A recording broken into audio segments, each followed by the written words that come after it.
Hi folks, what if I told you that all you needed to do to go from a sold out product that can't buy to a working pre-order product was as simple as adding a product tag in Shopify like this.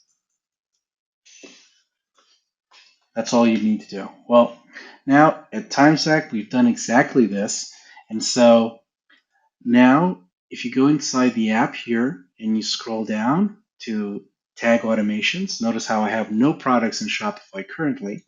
I go to tag automations, or I create a new tag that's going to contain a set of instructions. Let's just call ours pre-order.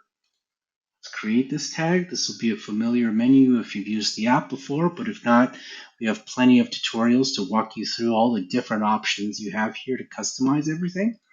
Just going to select an existing selling plan with everything set up, hit save, and that's it. Now this tag is ready to be used. So what I do is I'm going to copy it from over here, and then I'm going to go to the product I want here in Shopify, and I'm going to put in this tag, just hit save over there, and now if I go inside the app here, you'll notice in the pre-orders, this product has already been added for me automatically. And this is going to be a complete game changer. We're going to post a lot of different tutorials because there's a lot of power for you to unlock in these features. And now if I go to view it on my store, it's awesome. I can buy it as a pre-order. That's it for this video. Thank you.